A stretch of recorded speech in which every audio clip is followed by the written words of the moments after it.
भक्तन के हितकारी हो, भक्तन के हितकारी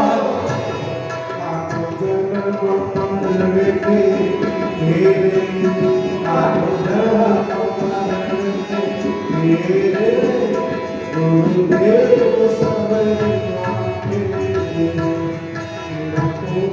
सहारा मेरे गुरुदेव सबरिया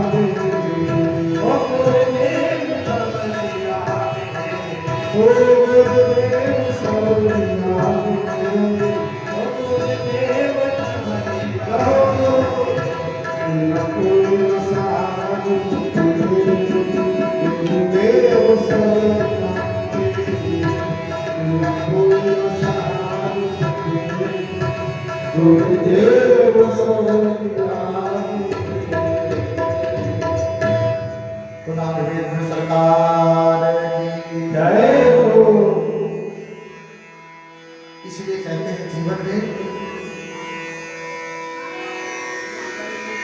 अच्छे विचार व्यवहार वाले व्यक्ति मिलने बहुत जरूरी है।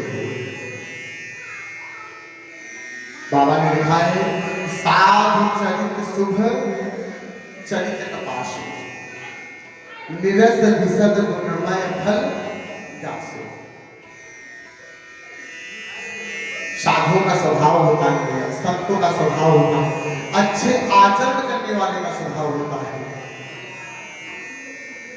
कि स्वयं चल जाएगी। जीवन में एक बात और समझना, जीवन में संत का मिलना सरल नहीं है। आज समाज में, आज अपने परिवार में, कुटुंब में, अपने बच्चों में, अपने स्वजनों, अपने बंधु बांधवों में आप ढूंढिए, शायद ढूंढने से आपको कोई संत मिल जाए, शायद ढूंढने पे कोई संत मिलेगा भैया। बोले संत कौन? साधु चरित शुभ चरित कपाशु निरस विशद गुणमय फल जासु। साधु का तो स्वभाव होता है, संत का स्वभाव होता है, अगर ये साबुत रहे तो दूसरों की लज्जा ढकने के काम आते हैं, और अगर जीवन में जल जाए भी तो लोगों के लिए प्रकाश छोड़ जाते हैं। इसीलिए संत लोग कहते हैं, तो स्वामी बाबा बड़े भाव के साथ में कहते हैं कि अगर इस कथा का सार्थकता कहीं सिद्ध हो सकती है, अभी दुष्ट जनों को ये कथा सुनाओगे तो क्या करेंगे, उसमें कमियां ढूंढेंगे, लेकिन अगर सत्य को सुभाओगे तो अपने मन में, जीवन में आनंदित होंगे, प्रफुल्लित होंगे। कथा किसके लिए है? मुझे मंगलमय संत समाजु, मुझे मंगलमय संत समाजु, जो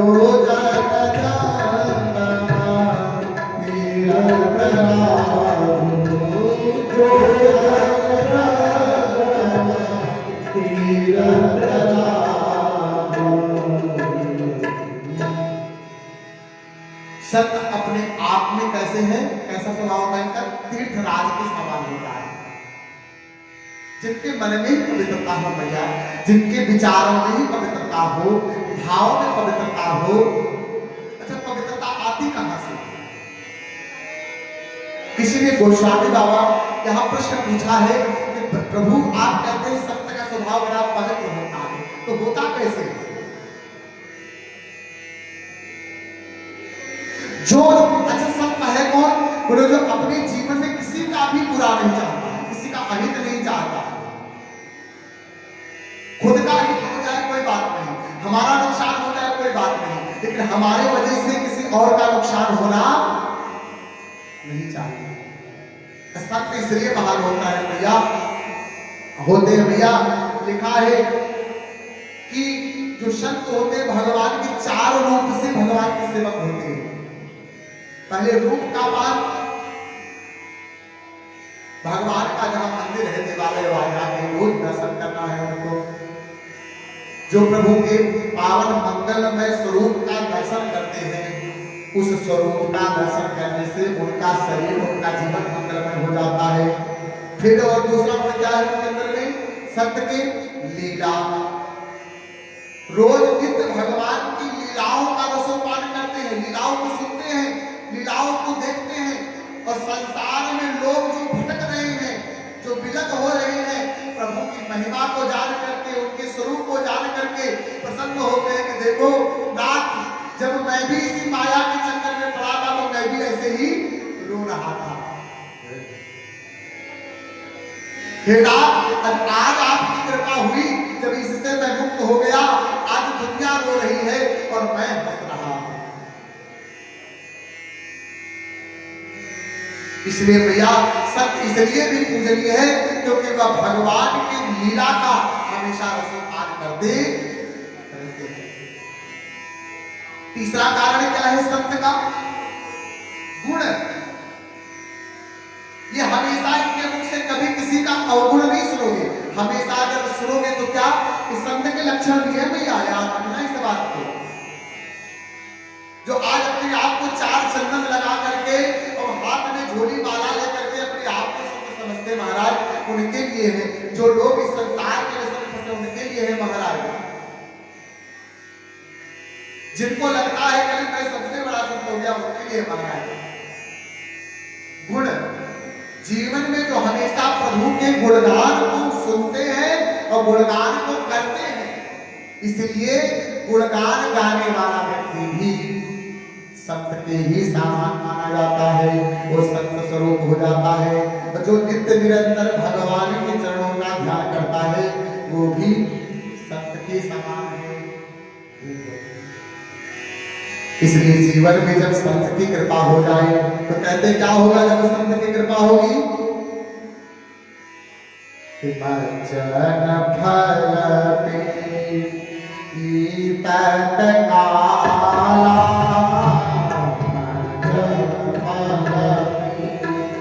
पीत काला, काग होए पेट मरा।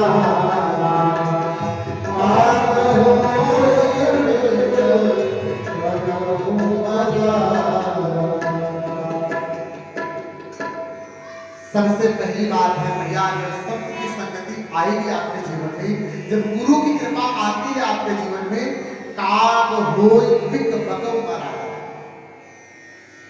संत क्या होते हैं? तीर्थराज के समान होते हैं, तीर्थ की स्वरूप है महाराज। तीर्थराज जैसे प्रयागराज है वैसा ही स्वभाव संत का होता है। इनकी संगति में जाने के बाद, इनके साथ में संगति होने के बाद जीव जैसे कौवा होता है, कौवे को अगर प्रयागराज में स्नान करता है तो भी क्या बन जाता है? कोयल बन जाता है। क्या बन जाता है? कोयल बन जाता है। काग होय बिक बगौ मरा। इस संसार के काम से मुक्ति तभी है भैया जब संत रूपी व्यक्ति कोई जीवन में प्रवेश कर जाए। जब राम कथा रूपी यह भक्ति हमारे जीवन में प्रवेश करेगी तभी संसार के इस काम से हमारे जीवन में मुक्ति मिलने वाली है। नहीं तो हमार है, बहार है, ऐसे है, वैसे है, इससे मुक्ति मिलने वाली नहीं है। गोस्वामी बाबा कहते हैं ये मत सोचना कोई बड़ी बात है, ये मत सोचना कोई बड़ी बात है, क्योंकि संत के शरण में, संत की संगति में जाने में क्या क्या हो सकता है ये कोई जानने वाला नहीं है। इसलिए गोस्वामी बाबा कहते हैं क्या कि सुनिया चरज जन कोई, सुनिया जन कोई,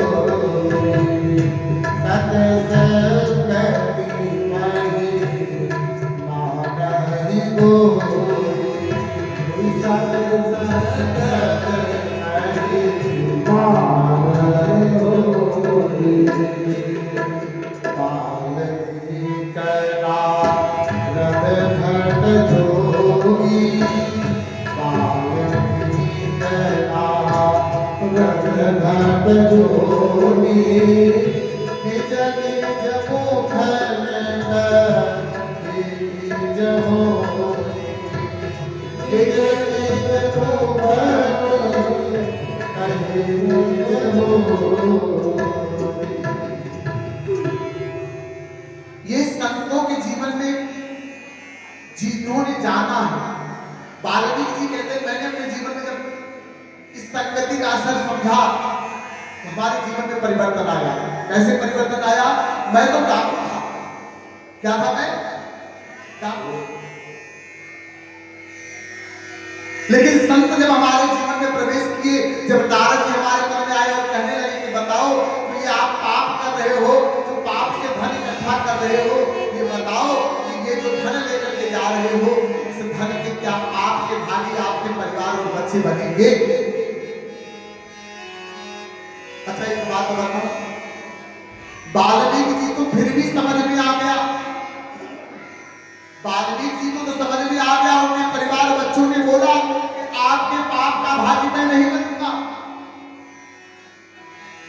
और हमारे बच्चे तो रोज हमें ठोकर मार रहे हैं, तब भी हमारी बुद्धि सुधर नहीं हुई है। तब भी ये इकट्ठा कर लो, वो इकट्ठा कर लो, ये बना लो, वो बना लो। रोज ठोकर खा रहे हैं, रोज हमारे को तकलीफ हो रहा है, लेकिन फिर भी हम उसी के पीछे भागते जा रहे हैं। राघवेंद्र सरकार की जय। अरे संतन के संग लागी रे तेरी अच्छी बने रे, संतन के संग लागी रे तेरी अच्छी बने, अच्छी बनेगी तेरी किस्मत खुलेगी, अच्छी बनेगी तेरी किस्मत खुलेगी, अच्छी बनेगी तेरी किस्मत खुलेगी, अच्छी बनेगी तेरी किस्मत खुलेगी। संतन के संग लागी रे तेरी अच्छी बनेगी, संतन के संग लागी रे तेरी अच्छी बनेगी।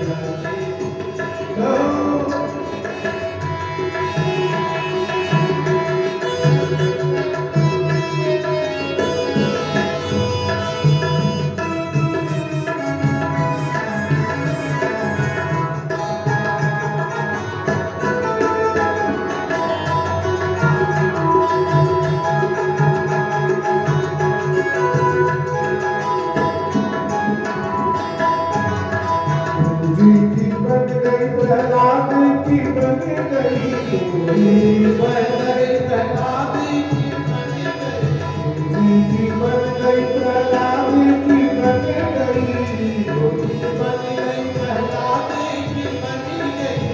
हर सुर में जागी तेरी अच्छी बनेगी, हर सुर में जागी तेरी अच्छी बनेगी, संतन के संग लागी रे तेरी अच्छी बनेगी, संतन के संग लागी रे संतन संग करो पूरी कमाई, संतन संग करो पूरी कमाई, संतन संग करो पूरी कमाई, संतन संग करो पूरी कमाई। हर सुर में लागी रे तेरी अच्छी बनेगी, हर सुर में लागी रे संतन के संग लागी रे तेरी अच्छी बनेगी, संतन के लागी रे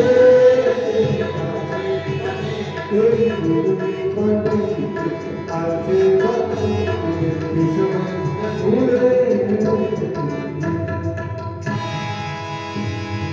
राघवेंद्र सरकार की जय।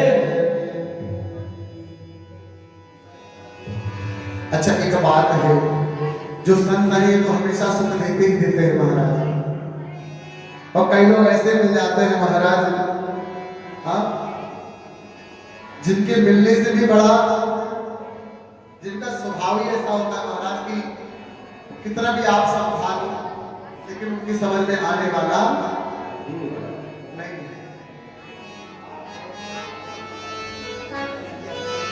और ऐसे लोगों को भी गोस्वामी बाबा ने बड़े भाव से प्रणाम किया है।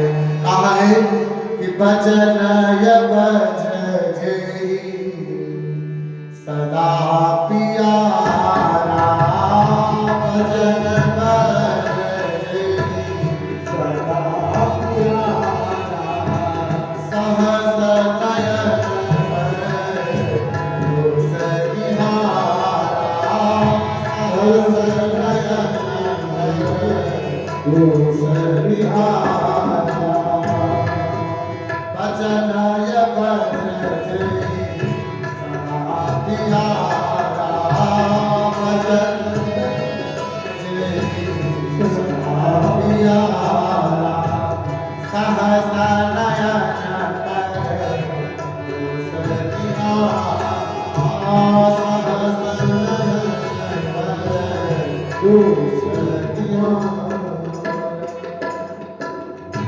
कई लोगों का स्वभाव होता है भैया, इनके बारे में बाबा ने बहुत विस्तार पूर्वक लिखा है।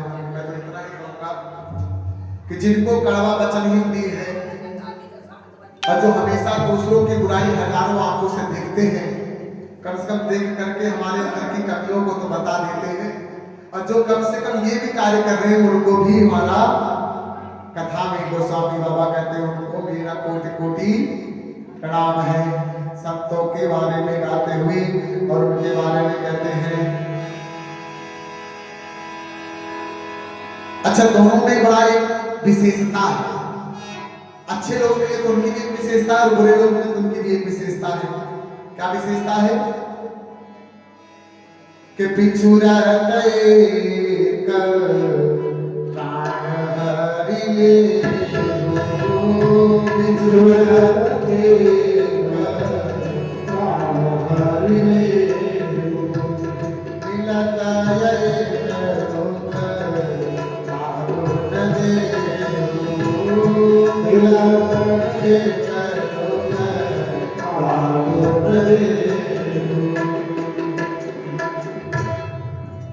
बिछुरत एक प्राण है।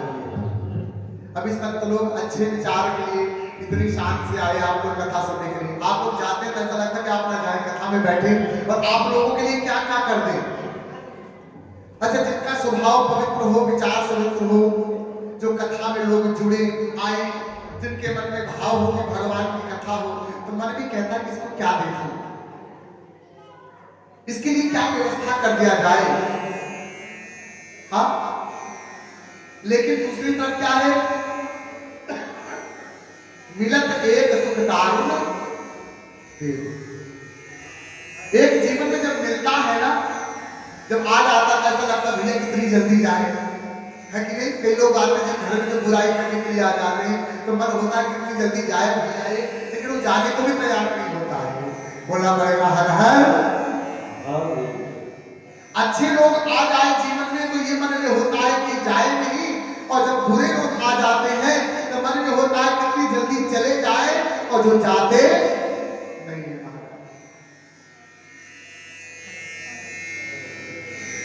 इसलिए जीवन में बड़ी कृपा होती है। देखो, जोक होता है ना, जोक और सच एक साथ पैदा होते हैं।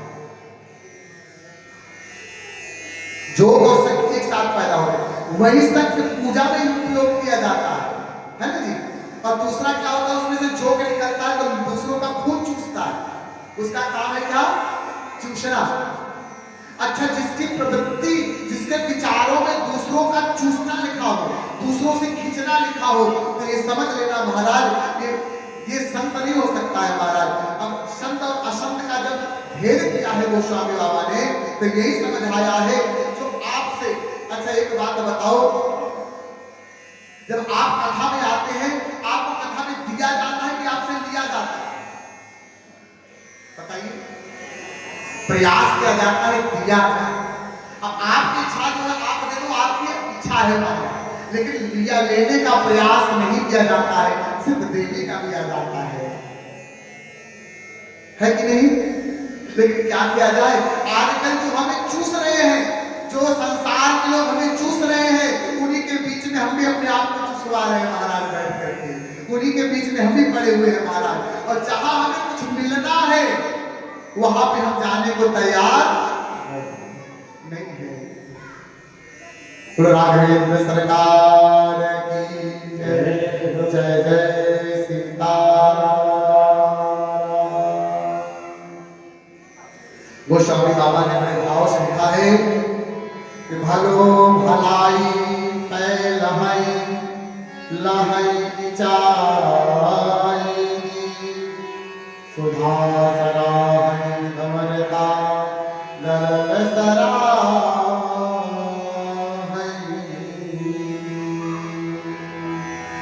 जिसकी जो प्रवृत्ति होती है, जो विचार होता है, जो भाव होता है, वो उसी तरफ भागता है। भले भलाई पहला है, जो दूसरों का भला चाहने वाला है वो हमेशा दूसरों का भला ही चाहेगा। लहाई नीचाई नीच, और नीच व्यक्ति के अंदर में अगर उससे आप उलझोगे तो सिवाय गाली को, दुनिया भर की बातों का, दुनिया भर की निंदा का अलावा कुछ मिलने वाला नहीं है। इसलिए प्रयास किया जाए, बचा जाए। किससे बचा जाए? कुसंगति से बचाया जाए। और अगर कहीं जाया जाए तो सत्संगति में जाया जाए, क्योंकि सात संगति जीव का कल्याण करने वाली है। इसलिए और एक बात जान लेना, जहां पे संत है वही असंत भी है। ऐसा मत सोचना कि ये लोग अलग अलग है महाराज, दोनों है एक ही। जैसे एक ही सिक्के के दो पहलू होते हैं, सुख और दुख, दिन और रात, सुबह और शाम। ऐसे ही ये भी है, जहां आपने सत्संगति को छोड़ा वहीं पे कुसंगति आपके जीवन में प्रवेश करने में कभी नहीं छोड़ेगी।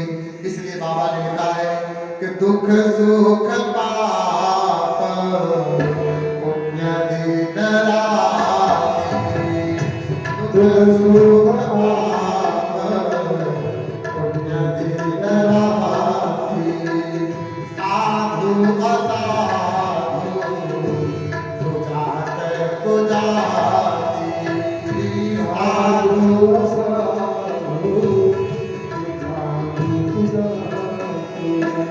दानव देवा उजहरणी जो, दानव देवा उजहरणी अभिया सजीवा माधुरणी जो, अरुण जीवन माधुरणी जो।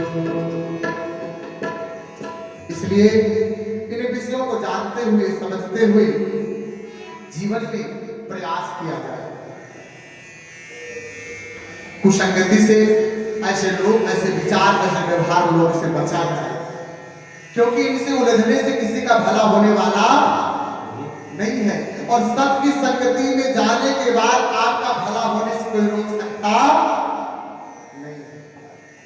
इसलिए अपने मन में यही कहना चाहिए, यही भाव रखना चाहिए, क्या कि चतुर न हो ही नहीं, चतुर कहावो, चतुर न हो ही नहीं, चतुर कहावो, मतियन रूप राम गुण गावो, मतियन रूप राम गुण गावो। मैया, हम आपको कथा सुना रहे हैं, ये ऐसा मान लेना बात है। गोस्वामी बाबा ने भी कहा और मेरी भी यही वाणी है, क्या? जो बालक के तोतरी बाता सुन ही मुदित मन पित अरु माता। जब बालक छोटा होता है तो तोतरी वाणी में बोलता है जब, तो माता पिता क्या करते हैं? उसकी बात को सुन के आनंदित होते हैं, है ना? उसको अपने मन में रखते नहीं है भाई। ऐसे हमारे द्वारा अगर कोई ऐसी बात आपके मन की आपको बुरा लग जाए तो हमारी ये बात को आप बालक समझ करके ही क्षमा कर देना।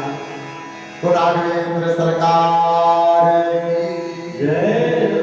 क्योंकि कि राम भगत भूषित जिय जाई, राम भगत भूषित जिय जाई, सुनिहाई सुजन सराही सुमानी, सुनिहाई सुजन सराही सुमानी। राम भगत भूषित जिए जाए, जिनके हृदय में राम जी की भक्ति विराजमान है, जिन्होंने मन से भगवान को अपना आदर्श माना है, वो निश्चित रूप से इस कथा से जो इसके अंदर कथा में अच्छाई मिलेगी उन अच्छाई को लेकर के जाएंगे, और जो इसमें बुराई मिलेगी उसको यहीं पर छोड़ करके जाएंगे। इसलिए आप लोगों से एक बात प्रार्थना करते हैं कि देखिए, हम बहुत बड़े कथा के प्रवक्ता नहीं हैं, न बहुत बड़े कथा कहने वाले हैं। चाहे आप वो स्वामी बाबा जी के माध्यम से समझ लीजिए, चाहे हमारे तरफ से आप समझ लीजिए, और मैं यही प्रार्थना करते हैं क्या कि कविता विवेक एक नहीं मोरे, कविता विवेक एक नहीं मोरे, सदा कहानी कागज को सत्य कहानी कागज को। मैं इसमें कोई चतुराई नहीं समझता हूँ कि मैं बताऊं कि मैं बहुत बड़ा कथावाचक हूँ या बहुत बड़ी भगवान की कथा आप लोगों को सुनने और सुनाने जा रहे हैं। कथा तो श्रेष्ठ है, इसमें कोई संशय नहीं है, लेकिन मैं श्रेष्ठ हूं इसमें बहुत संशय है। मैं श्रेष्ठ हूं या मैं बहुत बड़ा कथा प्रवक्ता हूं, इसमें बहुत बड़ा संशय है। इसलिए मुझे बहुत बड़ा नाम समझ करके विश्वास मत करना कि आप समझ रहे कि भैया पंडित जी बहुत बढ़िया कथा सुना देंगे। नहीं, भगवान के नाम को अपने मुख में रखिएगा, हो सकता है किसी से मेरा भी पार हो जाए और आपका भी कल्याण हो जाए। क्योंकि रामचरितमानस में ना जब हनुमान जी जो है समुद्र को पार कर रहे थे, प्रसंग आया है, पूछा है कि आप समुद्र पार कैसे कर गए, तो हनुमान जी ने एक बड़ी सुंदर बात कही थी वहां पर, अभी स्मरण हुआ या तो लिखा है क्या सुंदरकांड में कि प्रभु मुद्रिका नीलमुख माही, प्रभु मुद्रिका नीलमुख माही, जलधिय लाही अक्षरज नाही, जलधिय लाही अक्षरज नाही। एक बात बताऊं आपको, बड़े परम की बात बता रहा हूं। कोई एक जना कथा एक बार हो जाए ना, दो बार हो जाए तो लोग कहते हैं अब भैया लोग आने वाले नहीं है, अब फायदा होने वाला नहीं है। आज आप लोगों के मन में यहाँ कथा में पहुंच करके अगर आज कथा को आज भी अपने मन में भाव आप लोगों को देने तक का रखते हैं, रखा भगवान ने, तो उसका एक ही प्रभाव है क्या, जब मन डगमगाया, जब विचार डगमगाए, जब स्वभाव डगमगाया, तो एक का सहारा लिया, किसका, प्रभु मुद्रिका। कौन सी मुद्रिका, राम नाम की मुद्रिका। और राम नाम की मुद्रिका क्या है, श्री राम जय राम जय जय राम, श्री राम जय राम जय जय राम, श्री राम जय राम जय जय राम, श्री राम जय राम जय जय, श्री राम जय राम जय जय राम, श्री राम जय राम जय जय राम, श्री राम जय राम जय जय राम, श्री राम जय राम जय जय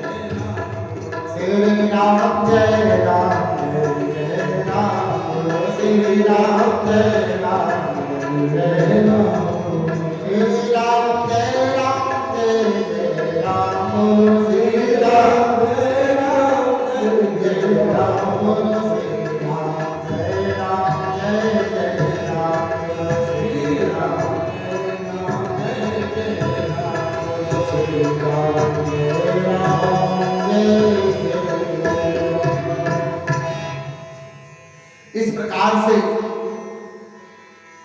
सभी को बार बार प्रणाम करते हुए, अच्छा, इस कथा को मुख्य रूप से जो प्रवक्ता है, कथा कहने वाले हैं, तो कौन है? इस कथा के मुख्य प्रवक्ता कौन है? कथा कहने वाले मुख्य कौन है? भोलेनाथ। कौन है? भोलेनाथ। और सुनने वाली कौन है? मां पार्वती। मां पार्वती ने कथा को भगवान शिव जी से पाया।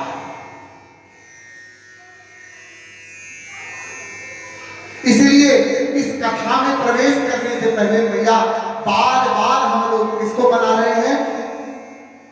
बाबा भोलेनाथ का स्मरण करते हैं और कहते हैं क्या कि गुरु पीतु मातु महेश्वर भवानी, गुरु पीतु मातु महेश्वर भवानी, प्रणवो दीना बंधु दीनदानी, प्रणवो दीनो बंधु दीनदानी, सेवक स्वामी सखासिय पीर के, सेवक स्वामी सखासिय पीर के, हित निरुपाध सब विध तुलसी के, हित निरुपाध सब विध तुलसी के। यही बाबा भोलेनाथ से प्रार्थना करते हैं कि बाबा आपने जो ये कथा गाई है, जिसके प्रवक्ता स्वयं बाबा भोलेनाथ हो, तो कथा कितनी मार्मिक हो सकती है, इसके बारे में आप भी अंदाजा लगा सकते हैं, अनुभव कर सकते हैं। और ये कथा गाने की सामर्थ्य, ये कथा कहने का विचार भी अगर मन में आए तो बिना भगवान भोलेनाथ की कृपा के संभव नहीं। कि बाबा भोलेनाथ जब तक नहीं चाहते हैं, अच्छा, मेरे जीवन का भी कुछ ऐसा भाव रहा है भैया, जीवन में जब कथा क्षेत्र में हमने प्रवेश किया ना, जब कथा में हम पहली बार कथा कहना शुरू किए, तो गए गुरु दीक्षा लेने के लिए, तो हमें जो दीक्षा मिली किसकी मिली? प्रभु के नाम की, राम के नाम की दीक्षा मिली। दीक्षा मैंने राम के नाम की पाई थी, लेकिन कथा मैंने भोलेनाथ की गाई थी। पहली कथा किसकी गई थी? शिव महापुराण की कथा कही।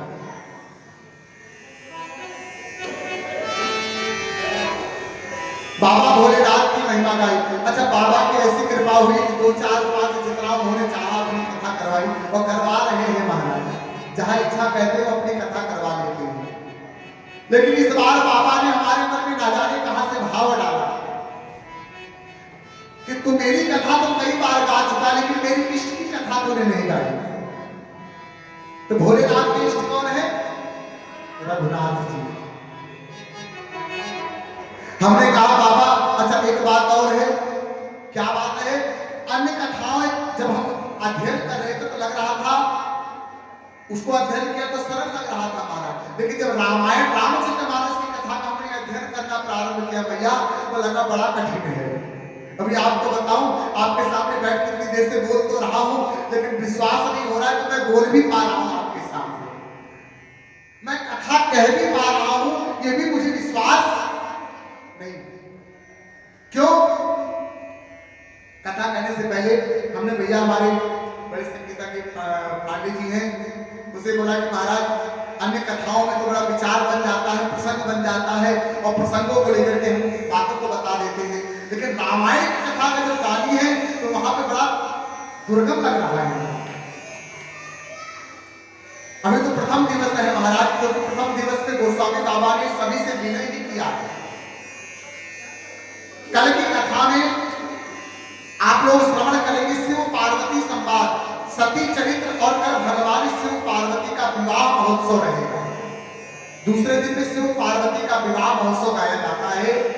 सबसे पहले जागवलिक मुनि ने भरद्वाज ऋषि को, आगे कथा में आएगा आपको मिलेगा, यह कथा को श्रवण कराया। तो जब भरद्वाज मुनि को कथा सुनाते हैं तो सबसे पहले उन्होंने शिव जी की कथा को सुनाया, क्योंकि जिसके जीवन में शिव की कथा मिल जाती है उसी के ही जीवन में राम कथा की कृपा, ये मान लेना महाराज। जब तक जीवन में शिव की कथा आप नहीं सुनोगे तब तक राम की कथा आपके जीवन में रंगत लाने वाली नहीं। आपको यह लग रहा होगा कि राम की कथा को साधारण नहीं महाराज, आपने अपने जीवन में शिव की कथा को मन लगा कर सुना, उसी का परिणाम है आज आपके मध्य में राम की कथा हो रही है।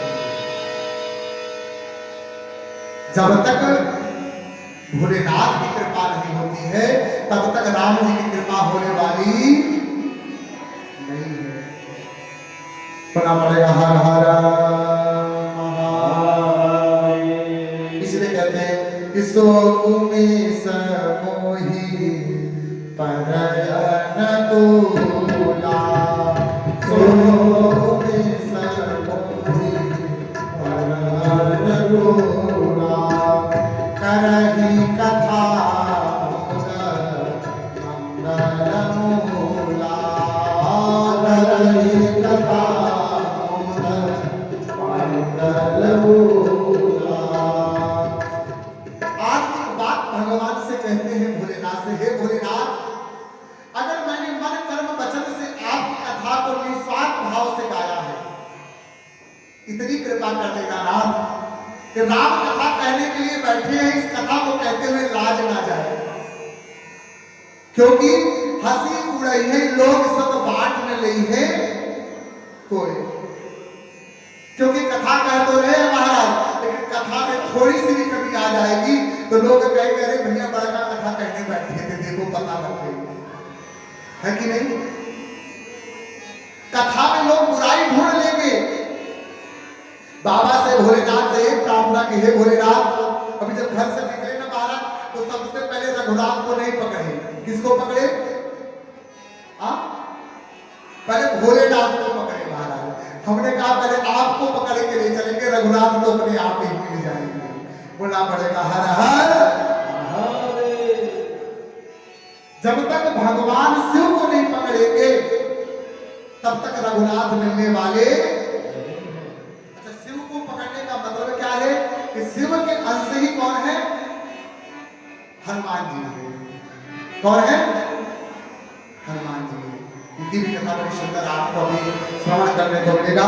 इसलिए भगवान भोलेनाथ से एक ही प्रार्थना कर रहे हैं मन मन, क्या कि सो उमेश मोहि परयन गोला, सो उमेश मोहि परयन गोला, करहि कथा मंगल मूला, करहि कथा मंगल मूला।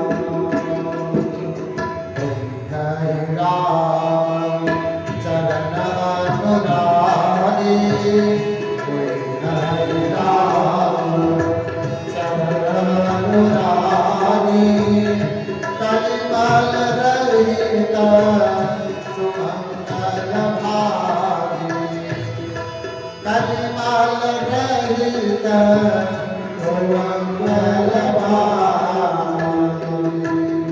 क्योंकि कलिकाल के कलयुग के प्रभाव से जब तक हम मुक्त नहीं होंगे तब तक रघुनाथ की कृपा हमारे होने वाली नहीं। अच्छा, भोलेनाथ की कृपा हो जाएगी, रघुनाथ की कृपा नहीं होगी, ऐसा कैसे हो सकता है?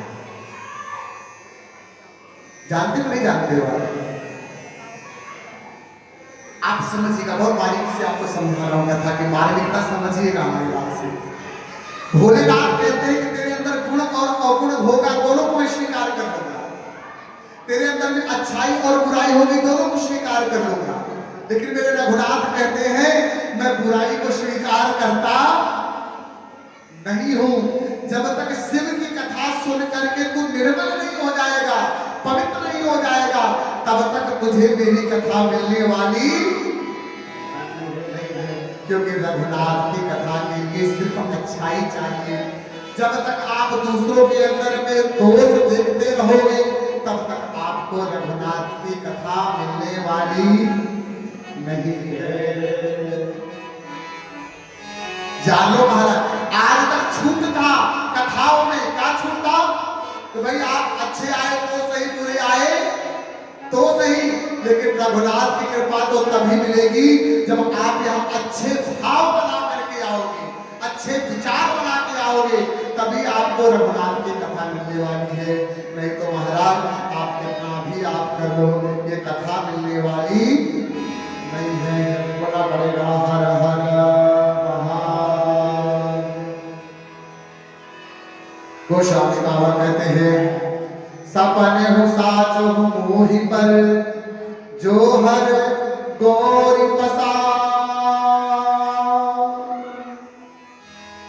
सपने हो साच हो मोहि पर, सपने में भी अगर भगवान की मैंने सच्चे मन से कभी प्रार्थना की है, सच्चे मन से उनका हृदय से गुणगान गाया, कभी सेवा की है, उनके नाम का स्मरण किया है, तो रघुनाथ भोलेनाथ एक कृपा कर दे, इस कथा राम कथा को गाने का हमें आशीर्वाद प्रदान करे। बोल बाकी बिहारी लाल की जय।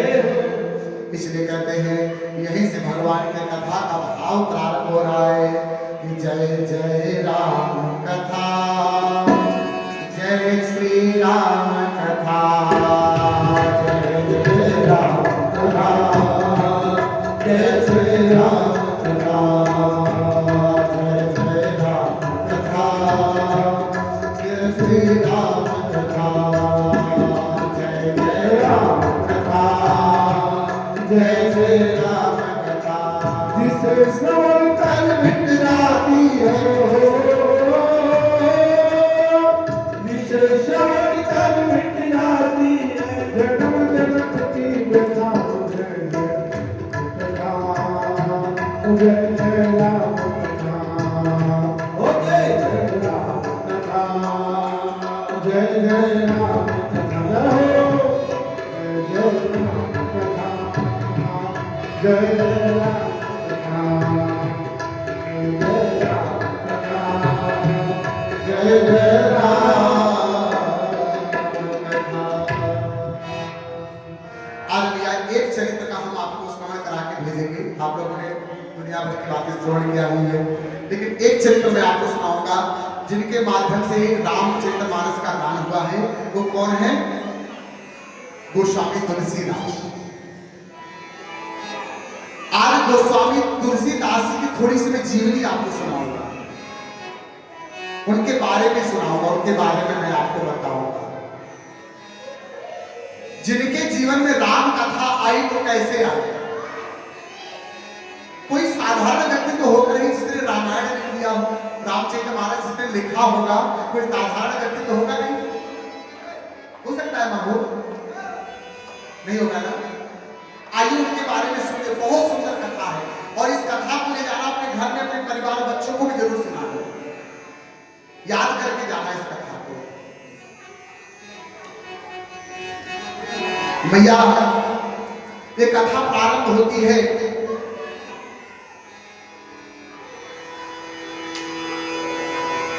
बड़ी सुंदर भाव में, इलाहाबाद के यमुना तट से प्रयागराज में जो गोस्वामी बाबा हमारे हैं प्रयागराज के रहने वाले थे। वहां पर एक गांव है, गांव का नाम है राजापुर। प्रयागराज में अवध में एक क्षेत्र है, कौन सा नाम है उसका? राजापुर। राजापुर में एक ब्राह्मण रहते थे, ब्राह्मण का नाम था आत्मदेव, आत्माराम। क्या नाम है? आत्माराम। पंडित जी बड़े अच्छे थे। उनकी पत्नी का नाम था हुलसी। क्या नाम था? हुलसी। अच्छा, हुलसी आत्माराम ब्राह्मण बड़े अच्छे थे महाराज। अच्छा, बहुत भगवान की कृपा, दोनों पति पत्नी भगवान के बड़े परम भक्त थे। भगवान की बड़ी सेवा करते थे, धर्म के साथ अपने जीवन को व्यतीत करते थे। कुछ समय बीता मैयाओं के जीवन का। एक दिन उनके यहाँ भगवान की कृपा हुई, एक पुत्र ने जन्म लिया। किसने जन्म लिया? पुत्र ने। जीवन में भैया जब किसी के घर में संतान जन्म लेती है ना, उस संतान को पाने का जो सुख होता है वो अपने आप में ही अलग होता है। आत्मराम को जो सुख पुत्र का खबर मिला है, कहते हैं दुनिया जब पुत्र का खबर पाती है तो प्रसन्नता से गदगद हो जाती है, लेकिन जब आत्मराम को अपने पुत्र के जन्म की बात सुनी तो बहुत दुखी हुई। अच्छा, दुखी क्यों हुए? बोले जब गोस्वामी तुलसीदास जी पैदा हुए तो उनके मुख में 32 दांत थे। कितने दांत थे? 32 दांत गोस्वामी बाबा के मुख में थे। और दुनिया के बच्चे जब जन्म लेते ना महाराज तो रोते हैं, और जब तुलसीदास जी पैदा हुए तो क्या किया?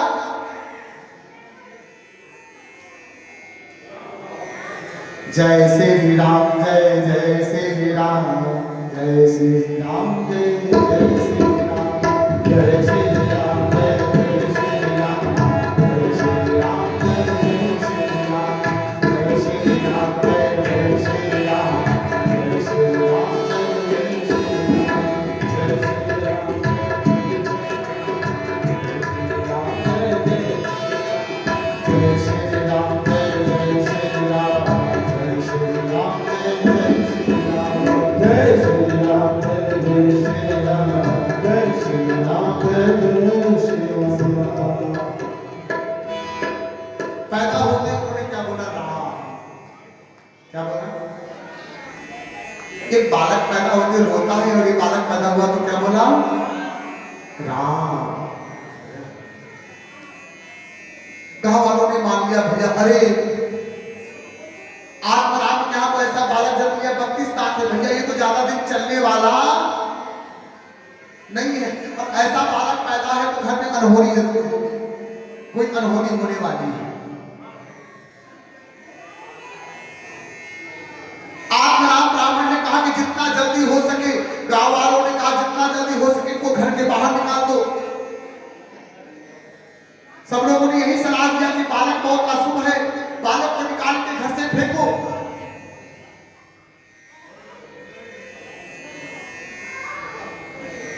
माँ तो माँ होती है माँ। तुलसी से रहा नहीं गया। तुलसी ने कहा कि मुझे मालूम है कि मैं बचने वाली नहीं हूं, और कहीं ऐसा ना हो मेरे मरने का दोष मेरे लल्ला को मिल जाए, मेरे लाल को मिल जाए, मेरे मरने का दोष मेरे बच्चे को ना लगे। उसने अपनी दासी को बुलाया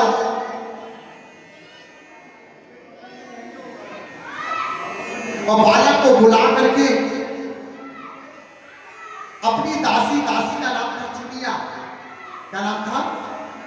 चुनिया। चुनिया नामक दासी को बुलाया और अपने जितने आभूषण थे उन सब आभूषणों को ले जाकर के चुनिया को दे दिया और कहने लगे कि देख एक काम करना, किसी को बताना मत, सबसे ये कहना बालक हुआ था वो मर गया, और उस बालक को ले जाकर के तुम झूठ मूठ के कह करके इसको बता देना, और तुम इस गांव से इतनी दूर चली जाना कि किसी को इस बात का पता ना चले। मां, जिस गांव में राजापुर गांव में तुलसीदास जी ने जन्म लिया था, राम बोला ने जन्म लिया था, उस गांव से पैदा होते ही सबसे पहले किसने त्यागा? सबसे पहले किसने त्यागा? पिता ने त्यागा।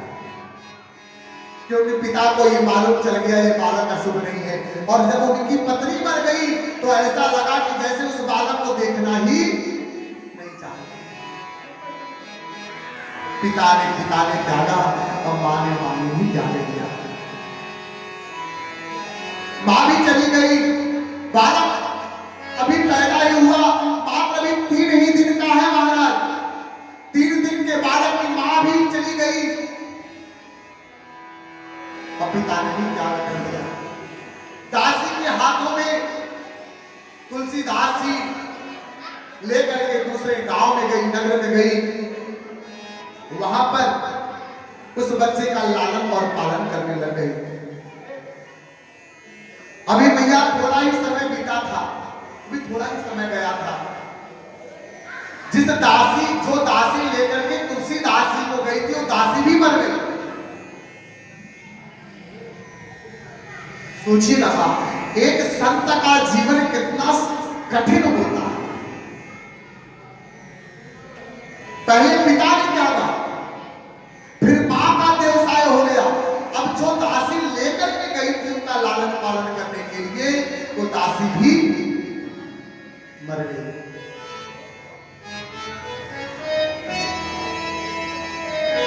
5 साल की अवस्था है मैया, और 12 साल का बालक क्या भोजन बनाएगा, क्या कपड़े साफ करेगा, क्या घर मकान का ध्यान रखेगा।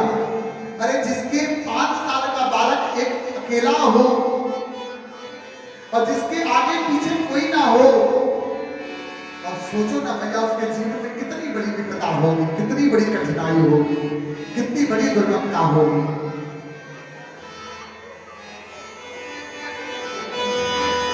भोलेनाथ ने मां पार्वती से कहा कि देखो देवी, ये बालक कोई साधारण नहीं है। इस बालक से आगे चल करके बहुत बड़े बड़े काम होने हैं, इसलिए एक काम करो, इसका ख्याल आप रखो। मां पार्वती एक स्त्री का रूप बना करके उस बालक के पास आने लग गई और उसको खूब बढ़िया भोजन आदि की व्यवस्था करके चली जाती थी। अब ये बालक धीरे धीरे हष्ट और पुष्ट होने लग गया।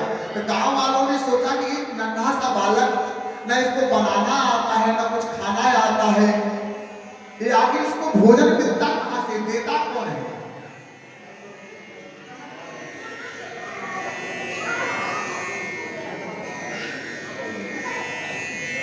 अच्छा गांव वालों, अच्छा लोगों का स्वभाव क्या होता है, इंसान आज के समय में क्या है, लोग अपनी थाली को नहीं देखेंगे, अपने घर की व्यवस्था को नहीं देखेंगे, ये देखेंगे फलाने आदमी इतने सुख से रोटी कैसे खा रहे हैं, उनके घर में तो बहू आई भी लड़ाई क्यों नहीं हुई। हाँ भाई, उनके यहाँ भी बहू आई, इतने दिन बीत गए, कोई लड़ाई सुनाई नहीं दे रहा है, तो क्या काम किया जाए। वैसे आपके घर में नहीं जाएंगे, लेकिन अगर कोई महाराज राह चालेगा तो जरूर घर में पहुंच जाएंगे, और सब ठीक न है। वो ठाकुर बाबा की घर में बैठे बैठे कम से कम 10 बार पूछेंगे सब ठीक है ना।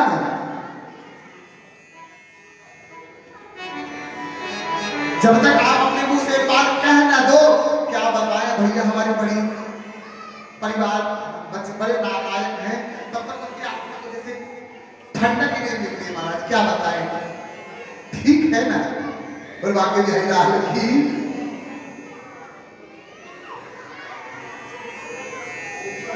अच्छा एक स्त्री थी, अब उसके मन में रहा नहीं गया भाव, छिप करके आई झोपड़ी में, छेद करके झांक रही है महाराज, आखिर देखो इस बालक को खिलाता कौन है। अच्छा देखती है एक बड़ी सुंदर स्त्री आ रही है और बढ़िया सुंदर सुंदर भोजन कराती है तुलसीदास जी को।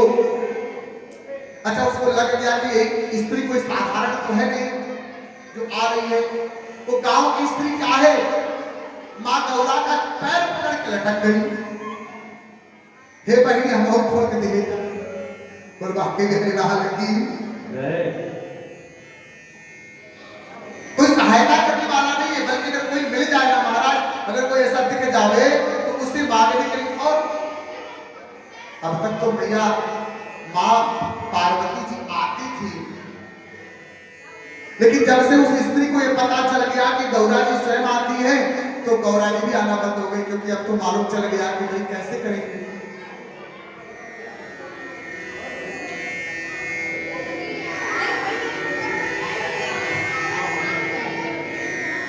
एक बालक के जीवन में फिर वही घटना, अब फिर जैसे बालक अनाथ हो गया। जीवन में पल पल सहारा मिले और पल पल सहारा टूट जाए। एक बात बताऊं, जीवन में जब तक संसार का सहारा ढूंढते रहोगे ना, इस सहारा मिलेगा नहीं सिवाय टूटने की और छूटने की। इस संसार का सहारा कब तक आप लोगे? आप ईश्वर अगर कृपा करे अपने आप में योग्य बनो, काबिल बनो। गोस्वामी बाबा तुलसीदास जी आरती के लिए जब भूख से बिलक रहे हैं, भूख से बिलकता हुआ देख करके एक ही भाव मन में आता है गोस्वामी जी के। अच्छा, एक बात जीवन में जान लीजिए, जब कोई काम नहीं आता तो एक ही काम आता है, कौन? हाँ, कहते हैं महाराज, जब कोई नहीं आता मेरे राम आते हैं, जब कोई नहीं आता मेरे राम आते हैं, कोई नहीं आता मेरे राम आते हैं। जब कोई नहीं आता, जब कोई नहीं आता मेरे राम आते हैं, जब कोई नहीं आता मेरे राम आते हैं, जब कोई नहीं आता मेरे राम आते हैं, दुखियों में बड़े काम आते हैं, दुखियों में बड़े काम आते हैं।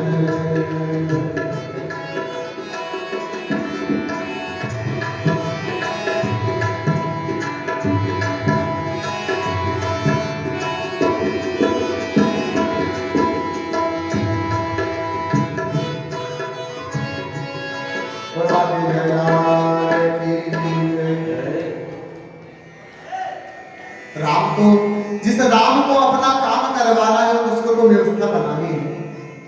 गोस्वामी जी के ऊपर भगवान शिव ने फिर एक बड़े परम सिद्ध थे उस समय रामानंदाचार्य जी, उनको स्वप्न में दर्शन दिया। एक कलयुग की बात बता रहा हूं या मैं आपको घटना बता रहा हूं, ये बहुत पहले की बात नहीं है। ये अंग्रेजों का जब काल चल रहा था उस समय की घटनाएं हैं जो मैं आपको अवगत करा रहा हूं, बता रहा हूं। लोग कहते हैं कलयुग में भगवान का दर्शन, इस कलयुग में ही गोस्वामी तुलसीदास जी को भगवान राघवेंद्र सरकार ने दर्शन दिए हैं। जिनको ये लगता हो कि जीवन में राम नहीं दर्शन मिल सकता है, राम का हम काल्पनिक है या ऐसा मान लेते कि राम कुछ नहीं होते महाराज, उनके लिए कथा ही प्रमाण है महाराज। कहते हैं रामानंदाचार्य जी को भेजा, रामानंदाचार्य उस बालक को लेकर के आए, उसका यज्ञोपवीत संस्कार आदि करवाया, दीक्षा दिया, ज्ञान वेद आदि का अध्ययन करवाया। एक पिता की तरह जो भी वो स्वामी जी को दे सकते थे, जितना उनके पास उनके जीवन में था, उनकी कुटिया में जो भी था वो सब तुलसीदास जी को दिया। लेकिन रामानंदाचार्य मन में सोचने लगे मेरे पास जो था वो तो मैंने दे दिया, इसको आगे की शिक्षा, आगे की व्यवस्था इसको दिया जाए तो कैसे दिया जाए। एक दिन अपनी कुटिया में विचार कर रहे थे, उसी समय प्रयागराज में मेला चल रहा था। अच्छा, प्रयागराज में जब मेला चल रहा था तो जो है रामानंदाचार्य जी भी तुलसीदास जी को लेकर के गए वहां पर प्रयागराज में। अच्छा, बालक को लेकर के प्रयागराज पहुंचे तो वहां आपस में उनके जो मित्र थे उनके साथ में बैठ करके और बैठ करके जब आपस में वार्तालाप करने लग गए, जब आपस में वास कर रहे हैं तो पूछते हैं, तो वहां पे उनके जो साथ में उनके जो गुरु थे जिनके माध्यम से सत्संग हो रहा था, उन्होंने पूछा तुलसीदास जी से, हम जो आपस में बात कर रहे हैं आपको कुछ समझ में आ रहा है? उन्होंने कहा हमें, हाँ गुरुदेव, जो आप बात कर रहे हैं हमारे हमारे मन में, हमारे जीवन को बात का पता चल रहा है। यह सुन करके जैसे नरहरिदास रामानंदाचार्य ने कहा कि हमारे जीवन में जो हमारे पास का ज्ञान हमने इनको दे दिया है, हमारे मन में एक विचार है कि आगे की जो शिक्षा दीक्षा की व्यवस्था है अगर आप स्वीकार कर ले तो ज्यादा अच्छा हो जाए। तुलसीदास जी को वहीं से रामानंदाचार्य ने शेष नरहरिदास जी को सौंप दिया। नरहरिदास जी ने जो है तुलसीदास की योग्यता को देख करके उनको आशीर्वाद दिया और कहने लगे कि आप चिंता ना करें, इनके शिक्षा दीक्षा की जो व्यवस्था होगी मैं अवश्य करूंगा। और थोड़ा समय बीता, भैया गोस्वामी तुलसीदास जी सभी प्रकार के शिक्षाओं से संपन्न हुए।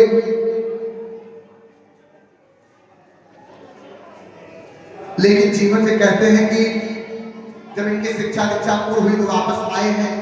जिन्होंने 5 वर्ष की अवस्था में उनको पालन पोषण करके बड़ा किया, कौन? रामानंदाचार्य जी के पास में। तो पता चला कि उनकी मृत्यु हो गई। उनके जीवन में ऐसा लगा कि जैसे फिर से वो अनाथ हो गए हैं, जीवन को बड़ा कष्ट मिला। नरहर और फिर वापस जब रामानंदाचार्य को नहीं पाया तो जहां पे रहते थे नरहरिदास के पास में उनके पास लौट के आए तो फिर उनका भी पता चला कि वो भी गमन कर चुके हैं। गोस्वामी दास को लगा कि जीवन में जैसे मैं जिसकी संगति में जाता हूं, जिसके पास में जाता हूं तो मेरे जीवन से वो दूर होता ही चला जाता है। इसलिए मन में अब सोच किया कि प्रभु हमारे जीवन की अपराध जो रथ है अब आपके ही हाथ में है कि प्रेम बस प्रभु अर्जुन रथ हाको, प्रेम के बस प्रभु अर्जुन रथ हाको, भूल गए ठकुराई ऐसी प्रीत रची वृंदावन गोपी नाच नचाई। प्रेम के वसीभूत होने पे न जाने क्या परमात्मा की कृपा हो जाती है। आज गोस्वामी तुलसीदास ने जीवन में जहां कहां गए सिवाय ठोकर के भैया कुछ मिला नहीं, साथ छोड़ता चला गया। वेदों का अध्ययन करने के बाद में अब मन में विचार आया, जब वापस लौट के आए उसके पहले ही रामानंदाचार्य ने सारी बात बताई। जब उनकी अवस्था की पूरी उन्होंने बताया, आपका जन्म राजापुर नामक ग्राम में हुआ है, बनारस में, प्रयागराज में। वापस लौट के अपने पिताजी के भवन पे आए जहां उनका जन्म हुआ था, तो पता लगा कि उनके पिताजी का भी स्वर्गवास हो चुका है। उनका छोटा मोटा मकान जो पहले था, जो पिताजी के समय में था, वहीं पर रुके, अपने पिता का पिंडदान आज संस्कार किया। उसके बाद में वहां रहने लगे। अभी कुछ समय ही बीता था, भगवान की कुछ प्रेरणा लगी। वहीं पास के गांव के रहने वाले पंडित जी जो भगवान भोलेनाथ के बड़े परम भक्त थे, उनको स्वप्न में भोलेनाथ ने दर्शन दिया, कहा कि जाओ अपनी बिटिया का विवाह फलाने ग्राम में एक पंडित जी रहते हैं जिनका नाम तुलसीदास है, तुलसी है, उनके साथ में अपनी कन्या का विवाह कर दो।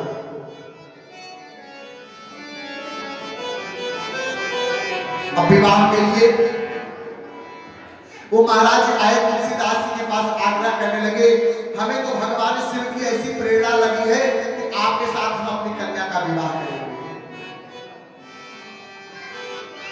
तो स्वामी बोले, दास बोले कि भैया देखो, आज के जीवन में हमने जिसके साथ संगति की ना, हमारी संगति ज्यादा दिन चली वली नहीं, इसलिए मुझे इस माया में मत मोड़ो, क्योंकि मैं इस माया को, अगर मैं इस माया में मुड़ जाऊं तो क्योंकि बड़े बड़े ऋषि मुनि संत महात्मा भी जब प्रभुता पाए तो उनके मन का अहंकार ना भगवान के स्मरण को भुला बैठा। तो भगवान की कृपा हो जाती, धन हो जावे। अब हमारे पास एक बात बताऊं, आप बुरा मत मानिएगा मेरी बात का, समझिएगा। आप लोगों के मन में कथा कहने की कथा एक आज और भी मालूम है क्यों? जब मेरे पास कोई व्यवस्था नहीं थी, मेरे पास पता है गाड़ी नहीं था, साधन नहीं था, घर नहीं था, व्यवस्थाएं नहीं थी, मैं सोचता था कि ठाकुर जी हम आपकी कथा कहेंगे, है? जब मेरे पास बड़ी कठिनाई थी, मैं भाग भाग करके कैसे कैसे व्यवस्था करके कथा का व्यवस्था बनाता था, पांडाल की व्यवस्था और उसकी व्यवस्था हो पाती थी, तो बड़ा कठिनाई लगता था। आज मन में ठेस पहुंचता है। आप विश्वास मानो, यहाँ कथा मंच में बैठ करके आपको कथा कहा सुनाने का एकमात्र कारण है, वो कारण है मन में मेरे कि जिस रघुनाथ ने अनाथ होने पे सनाथ किया और सनाथ होने पे उस परमात्मा को भूलना। जब भगवान ने आज हर चीज में व्यवस्था कर दी, आज साधन कर दिया, धन दे दिया, बल दिया, परिवार दिया, कुटुंब दिया, सब पाने के बाद जिसकी कृपा से पाया उसको भूलना नहीं। ना हो तो सबको भगवान की याद आती है, और हो जाए आपके पास में सब व्यवस्था, तब आप भगवान को याद रखो तो बड़ा होती है। क्योंकि पाने के बाद जीव इस माया में भूल जाता है। इस जीवन में सब कुछ पाने के बाद इस मानव शरीर को पाने का उद्देश्य भूल जाता है। गोस्वामी बाबा बोले कि मुझे इस माया में मत फंसाओ, क्योंकि मैं इस माया में फंसना नहीं चाहता। गांव के कुछ बूढ़े बुजुर्ग आए, समझाने लगे कि देखो इस माया में आप नहीं फंस रहे हो। आपको अगर लग रहा है कि भाई आप विवाह करोगे तो माया में फंस जाओगे, तो एक बात जान लेना, अगर आपको माया में फंसना लिखा है तो आप कहीं भी फंस सकते हो, कभी भी फंस सकते हो। बोले तब? बोले देखो आप इस माया के पास गए नहीं हो, आप विवाह के लिए मांगने नहीं गए हो, आपके पास खुद आए। तो भगवान की इच्छा है कि आप विवाह करें, आप विवाह करें, भगवान की इच्छा है। लेकिन भगवान की इच्छा है, बोले देखो प्रभु मैं एक ही बात कहूंगा आपसे, मैं तो जीव हूं और जीव के द्वारा भूल होना कोई बड़ी बात नहीं है महाराज, और मैं आपको भूल जाऊं इसमें कोई बड़प्पन नहीं है महाराज। मैं जीव हूं, है कि नहीं? इस संसार की माया में पड़ करके आपको भूल जाऊं इसमें क्या बड़ी बात है महाराज। गोस्वामी बाबा जानते हैं कि एक बार एक घर परिवार कुटुंब का अगर चक्कर चल जाता है ना महाराज, तो अच्छे अच्छे जीव भगवान की कंठी माला बोलना पड़ेगा, राधे हर हर। गोस्वामी बाबा को जिस बात का डर था, विवाह हुआ, जीवन में कहीं तो प्रेम तो मिला नहीं था। बाल्यावस्था में पिता ने त्याग दिया, 3 दिन की अवस्था में मां ने त्याग दिया। उसके बाद थोड़े बड़े हुए तो गुरु मिले, और गुरु ने भी थोड़े समय के साथ त्याग दिया। जहां से शिक्षा दीक्षा पाए उन्होंने भी त्याग दिया। जीवन में बहुत दिनों के बाद किसी की सूरत देखी तो किसकी देखी थी? पत्नी की। उनके जीवन में ऐसा लगा कि जैसे अब पत्नी मिल गई तो उनकी शायद गृहस्थी बन गई, उनका परिवार मिल गया। अब शायद उनके जीवन का जो अधूरापन है, जो उनके जीवन की कमी है, अच्छा हमारे और आपके भी जीवन में लगता है कभी कभी क्या कि भाई जिन माँ बाप ने जन्म दिया उन्होंने विदा कर दिया कि नहीं कर दिया? जिनके साथ विवाह होकर के आया वो भी थोड़े दिन में कहते तेरे से मैं उब गया हूं। जहां देखो तब तक दिमाग ही खाती रहती है कि नहीं? संसार है भैया। गोस्वामी बाबा ने बड़े स्नेह से अपनी पत्नी से प्रेम किया। एक दिन की बात है, गोस्वामी तुलसीदास दूसरे गांव में किसी यज्ञ में गए, किसी यज्ञ में सम्मिलित होने के लिए। अच्छे विद्वान थे, विद्या का अध्ययन किया था इन्होंने। अच्छा, उनका मन पूजा में नहीं लगा। अच्छा, जब सुना कि स्वामी गए हैं अब यज्ञ में, हो सकता है एक आध हफ्ते में लौट के आए यज्ञ से, तो उनकी पत्नी, उनके भाई आए, तो उनकी जो पत्नी ने अपने भाई के साथ में मायके चली गई। कहाँ चली गई? मायके चली गई। गोस्वामी तुलसीदास जब लौट के आए, उन्होंने अपने घर पे अपनी पत्नी को नहीं पाया, तो मन में उनके बड़ा डर बैठ गया, क्या हुआ, कहाँ चली गई। यद्यप समाचार मिला उनको कि उनके अपने मायके गई हुई है, लेकिन उनसे रहा नहीं गया।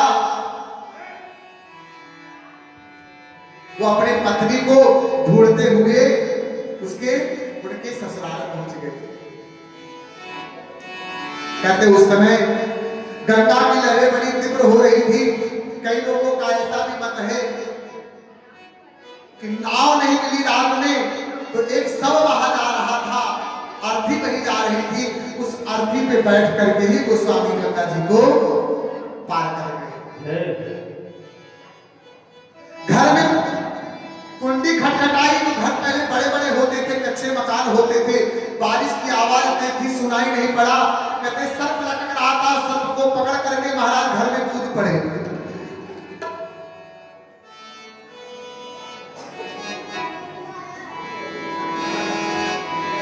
ये अलग अलग काल की अलग अलग बातें हैं भैया, कितना सत्य है कितना सत्य है इस विषय में नहीं जाऊंगा, लेकिन जो लिखा हुआ है बात इतना लिखा हुआ है कि गोस्वामी बाबा जब अपनी पत्नी से मिलने के लिए वहां पहुंचते हैं, उनकी पत्नी ने उनको उस भीगे हुई अवस्था में देखा तो कहने लगी, अरे स्वामी,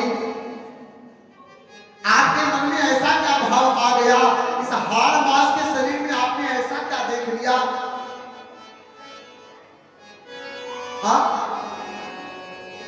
हाड़ मास के चाव में तामे ऐसी इति ते आधी रात में भव भय से हो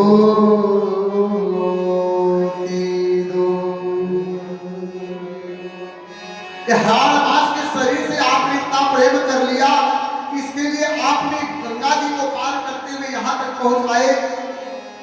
अरे इससे आधी भी अगर आपने भगवान राघव से प्रेम कर लिया होता, अगर आधा भी प्रेम कर लिया होता महाराज, तो आप भव सागर से तर जाते। जैसे भगवान ही उनकी पत्नी के मन में बैठ के कहला रहे हो, अरे गोस्वामी, अरे तुलसीदास जी, जीवन में देव तुम्हारे कोई भी साथ दिया नहीं, और आज ऐसी माया में आप उलझ गए हो कि जिस रघुनाथ की कृपा से आज पत्नी परिवार मिले, उन्हीं को आप भूल बैठे हो।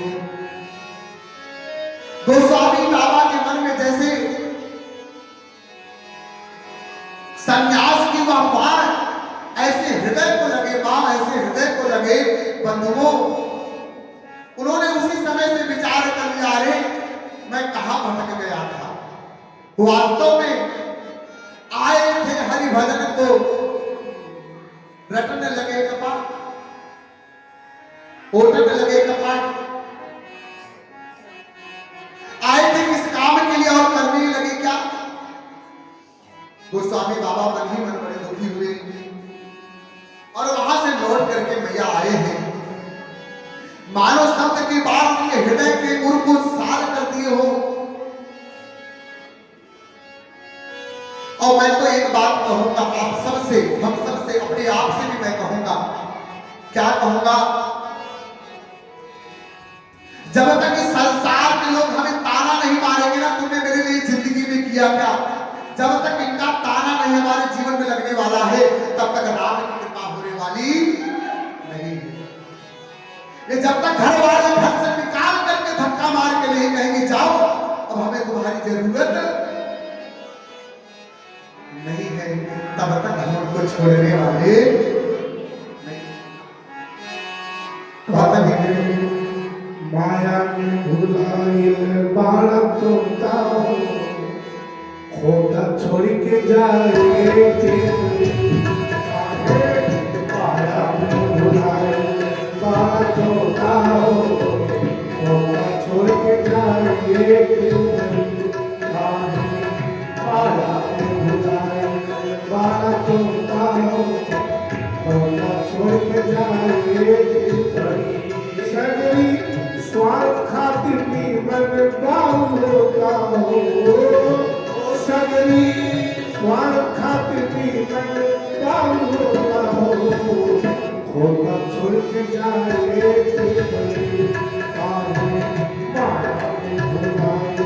बात होता हो होता छोड़ के जाए उड़ जाए सुनना एक दिन फिर नहीं आए उड़ जाए सुनना एक दिन फिर नहीं आए कहाँ पर माई बाप कहाँ भर जाए कहाँ पर माई बाप कहाँ भर जाए राजा रंग चाहे हर जोता हो चाहे हरि जोता होता छोड़ के जाए काहे बाराती भुलाए बारात होता होता छोड़ के जाए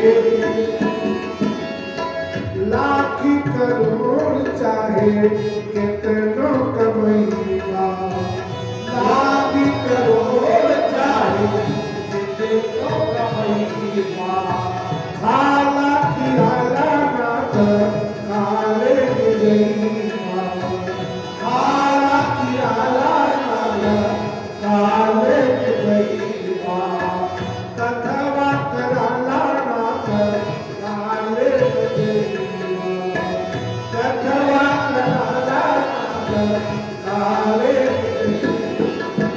ये पता है आप लोगों के संदेश है नया साल का पहला दिन सुधरा दोनों हम था अभी साल भर प्रयास से आप लोग अभी राम कथा है फिर 2 महीने के बाद आप भागवत कथा कराओ शिव पुराण कथा कराओ तभी के जीवन में आपका फलदायी होगा ओ कथवा कराला काले के जईवा ओ कथवा कराला काले के जईवा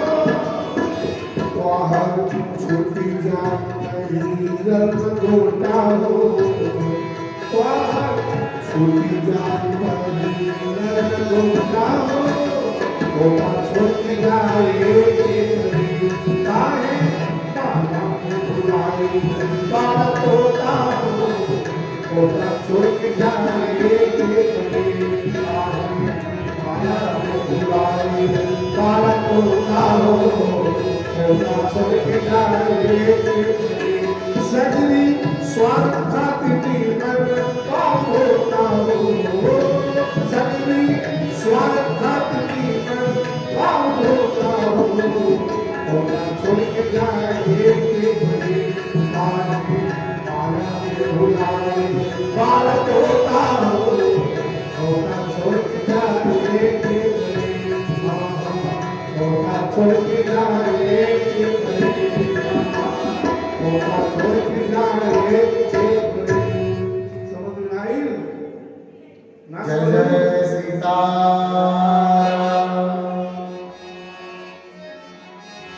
गोस्वामी बाबा ने एक भाव रखा कि मोसम दीन दीन हित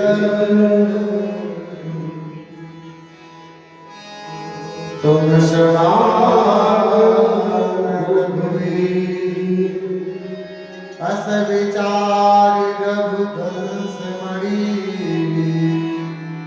हरहु विषम अब गोस्वामी बाबा ने मन में सोच लिया अब कहीं भटकना नहीं है, क्योंकि जीवन में हमने जहां जहां जब जब जिससे स्नेह किया प्रेम किया सिवाय ठोकर के कुछ नहीं मिला। और जीव का स्वभाव होता है भैया कि जिससे जहां जितना प्रेम करता है उसको वहां से उतना ही ज्यादा तकलीफ मिलता है। लगाव होगा ना, उतना ही ज्यादा दुख होगा। तुलसीदास ने अपने जीवन में आए हैं गंगा जी के किनारे बैठ करके, अब नित्य काम है, एक ही काम करना है महाराज, प्रातः काल उठते हैं, नहाते हैं, धोते हैं,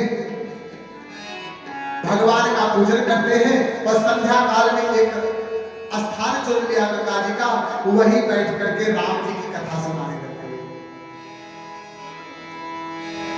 अच्छा, इनका नियम था प्रतिदिन का कि जब यह शौच के लिए जाते थे तो जो जल बच जाता तो रास्ते में पीपल का पेड़ था, पीपल का पेड़ था, उस पीपल के पेड़ में वह जल डाल दिया करते थे। उसमें से एक प्रेत प्रकट हुआ एक दिन, वो ब्रह्म प्रेत था, बोला कि मैं आप जो मुझे जल डालते हो इससे मेरी जो तृष्णा है बड़ी शांत हुई, मेरे मन की तृष्णा बहुत शांत हो गई, आप मुझसे कुछ मांग लो। गोस्वामी कहते हैं महाराज, अब मैं आपसे मांगू तो क्या मांगू, अगर आप देना चाहते तो इतना कर दो, अखिया हरि दर्शन को प्यासी, अखिया हरि दर्शन को प्यासी, अखिया हरि दर्शन को प्यासी,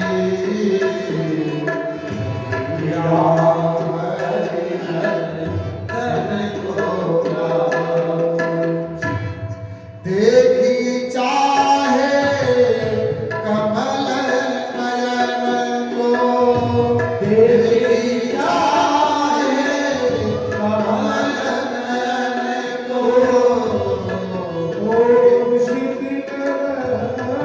उदासी हरि दर्शन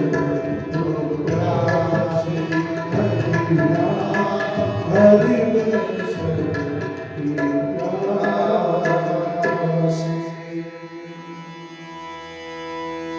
प्रेत ने कहा, देखो मैं खुद प्रेत योनि में भटका हुआ हूं,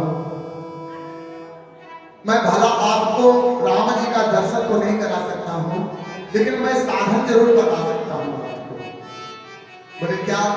मुझे जब आप राम कथा गाते हो, उस राम कथा में नित्य हनुमान जी कथा सुनने जरूर आते हैं। राम कथा को सुनने के लिए, राम कथा जहां पे भी होगी वहां उस कथा में, इस कथा में भी महाराज, इस 9 दिन के अंतराल में मुझे पूर्ण विश्वास है, अगर मन क्रम वचन से भगवान की कथा कह रहे हैं, हम लोग सुन रहे हैं, तो इस कथा में भी हनुमान जी का आगमन जरूर होगा। देखो, हर कथा में कहीं लिखा नहीं महाराज कि भगवान आते हैं, लेकिन राम कथा में हनुमान जी का आना, प्रकट होना निश्चित है।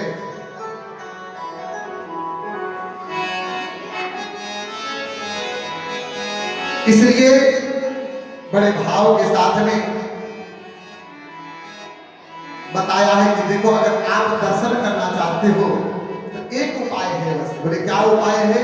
बोले अगर आप अपनी कथा में हनुमान जी को पकड़ लो तो आपको रघुनाथ जी के दर्शन हो जाएंगे। बोले हनुमान जी मिलेंगे कैसे? बोले कि मैं आपको बताता हूं। कथा में सोच, जब से सबसे ज्यादा मैला कुचैला कपड़ा पहन करके जिनके शरीर से बदबू आती है, जिनके पास लोग नहीं बैठते हैं और सबसे पीछे आके बैठते हैं, कथा में सबसे पहले आएंगे और सबसे बाद में जो जाते हैं, जो सबसे पहले चले जाते हैं महाराज, बाद में नहीं, सबसे पहले। आप यहाँ आरती शुरू करते हो, जैसे ही कीर्तन शुरू करते हो वैसे ही यहाँ से वो चले जाते हैं। गोस्वामी बाबा ने कहा कि सवाल ध्यान रखूंगा महाराज। अगले दिन जब कथा प्रारंभ किया गोस्वामी बाबा ने, तो देखा वास्तव में एक मैला कुचैला कपड़ा पहन करके बड़ी बदबू आ रही है शरीर से। समझ गए कोई और नहीं, साक्षात हनुमान जी हैं। सब लोग इधर कीर्तन में मगन हुए और हनुमान जी जैसे ही कथा से निकल करके पाठ पंडाल से बाहर जाने लग गए। गोस्वामी बाबा दौड़े दौड़े गए और चरणों को पकड़ लिया महाराज। चरणों को पकड़ के कहते हैं कि अब मुझसे ना छुड़ाओ। बोले छोड़ छोड़, इस कोढ़ी के पैर को पकड़ने से तुझे कोई लाभ मिलने वाला नहीं। मेरे पैरों को छोड़ो। अपने पैरों को छुड़ा करके भागने लगे और जितना तेज छुड़ा रहे हनुमान जी उतना ही तीव्र गति से तुलसी बाबा ने उनके चरणों को पकड़ लिया है और कहते हैं राम दुआरे तुम रखवारे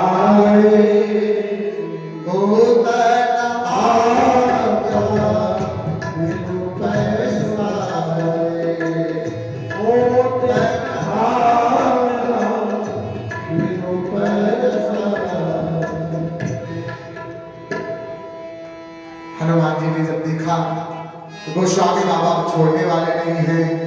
भगवान ने कहते कनक भूधरा कार शरीरा प्रकट किया है, अपने स्वरूप को दर्शन दिया है। कहने लगे कि अब तो छोड़ो मारे प्रभु। जब चरणों को छोड़ा है और छोड़ने के बाद में यही कहा है कि हे नाथ आप तो सब कुछ आपसे आपकी अगर कृपा हो जाए तो रघुनाथ की कृपा ना हो ऐसा नहीं हो सकता है। इसलिए मेरी यही आपसे प्रार्थना है कि राम रसायन तुमरो पासा सदा रहो रघुपति नरवासा।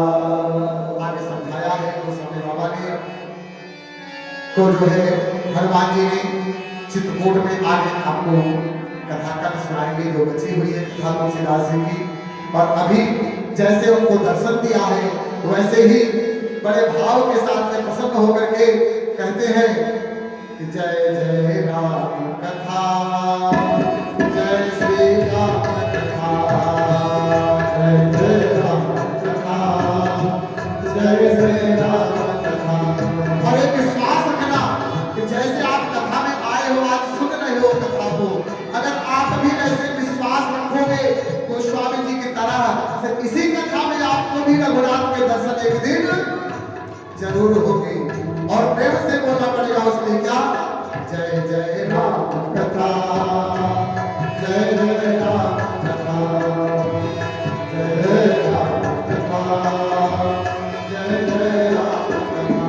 जिसे स्वर्ग मिल जाती है, जिसे स्वर्ग मिल जाती है, जन्म जन्म की कथा, जय जय राम कथा, जय जय राम कथा, जय जय राम।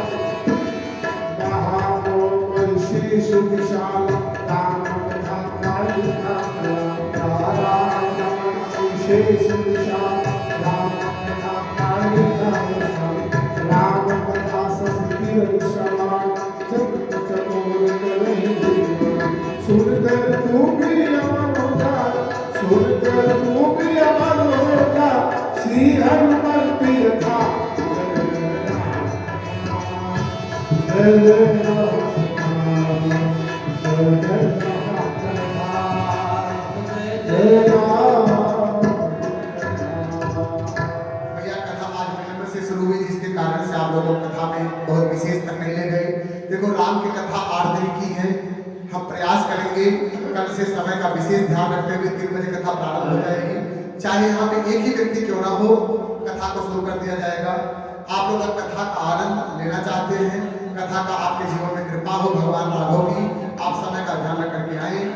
ज्यादा तो कुछ नहीं कहेंगे क्योंकि समय के साथ कथा का विराम होना तय है। आज तो विलंब हुआ है, कल से 7 बजे तक आरती और प्रसाद वितरण अवश्य हो जाएगा। आज मैंने सुबह भी बताया था आज के दिन कथा में थोड़ा विलंब होगा। कल से निश्चित समय पे कथा शुरू हो जाएगी और विराम हो जाएगा। कल शिव सती जी का संवाद है और पार्वती विवाह महोत्सव है। शिव पार्वती का विवाह महोत्सव भरद्वाज ऋषि को याज्ञवल्क्य मुनि कथा को स्मरण कराएंगे और हम लोगों को काकभूषुंडी महाराज गरुड़ जी महाराज को कथा सुना रहे हैं और माँ गौरा को शिव जी कथा को स्मरण करा रहे हैं और प्रयागराज में याज्ञवल्क्य ऋषि ने भरद्वाज ऋषि को कथा सुना रहे हैं। और हम आप आप लोगों के प्रेम स्नेह से घोड़ा में ये कथा को, राम कथा को गाएंगे। बोला घोड़ा वालों की और छम छम नाची दुबी हनुमान, छम छम नाची दुबी हनुमान, छम छम नाची दुबी हनुमान, छम छम नाची दुबी हनुमान। कहते हैं लोग कि राम का दीवाना, कहते हैं लोग कि राम, हे छम छम नाची दुबी हनुमान। अरे इसे हनुमान थोड़ी बात, सब लोग खड़े रहो, आरती करेंगे हम लोग, सब लोग खड़े रहेंगे। देखो हनुमान जी भी आए थे ना, आप लोग चाहते हो हमारे घर में भी हनुमान जी आए, पहरा दे, भूत प्रेत से लड़े। तो जैसे हनुमान जी नाचते थे ना भगवान राम जी के लिए, वैसे थोड़ा आपको भी करना पड़ेगा।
सौरभ भैया, सौरभ इस्माइल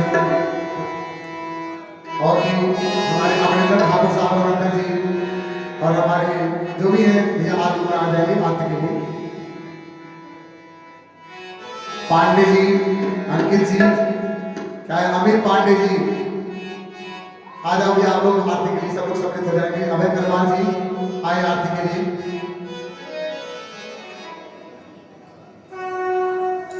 आप लोगों का बहुत बहुत हार्दिक स्वागत है राम कथा में।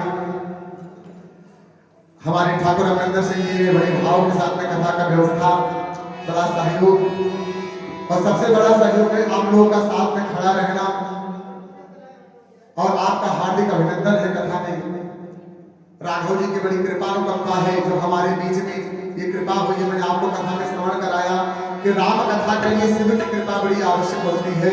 जब तक बाबा की कृपा नहीं होती है तब तक ये कथा नहीं होती है।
ओम आराधकम जने सीद्रीकरणम महा ओम देहो शांतिरंतरजुगम शांति पृथ्वी शांतिरापः शांतिरोपदयः शांति वनस्पतयः शांति विश्वे देवाः शांति ब्रह्म शांति सर्वभौम शांति शांति भवतु नमस्कारांजलि महा ओम जगे नजमये जन्त देवास्तानि धर्माणि सन्नासन्नः देहनागम महिमाना स्वतंत्र पूर्वे साध्याः संत देवा हरि ओम एकदंताय विद्महे वक्रतुंडाय धीमहि तन्नो दन्ते प्रचोदयात् हरि ओम तत्पुरुषाय विद्महे महादेवाय धीमहि तन्नो रुद्रा प्रचोदयात् कात्यायनी च विद्महे कन्याकुमारी च धीमहि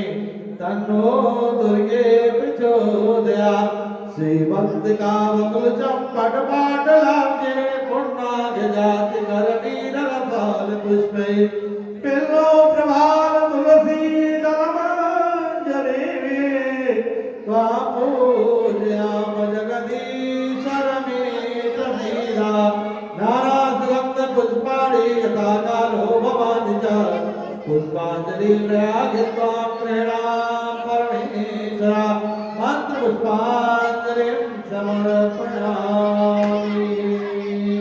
बोलो व्यास जी महाराज की जय। बोलो सियावर रामचंद्र भगवान की। बोलो हनुमान जी महाराज की। बोलो शंकर भगवान की। बोलो आदि शंकर के मैया की। धर्म की धर्म की अधर्म का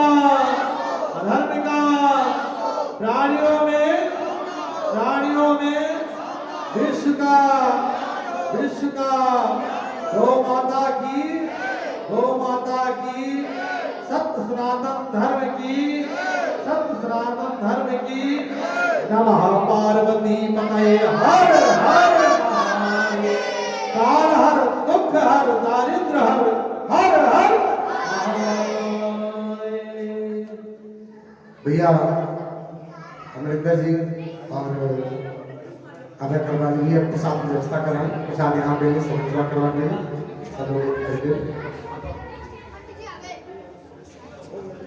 सूरज ठेकेदार जी, आपका भी कथा का बड़ा हार्दिक स्वागत है और आप लोग भैया व्यवस्था वाला करके बस आपका तुम एक ओवर ध्यान रहे भगवान का भोग लगे प्रकाश आप भोग लगाया जाए तो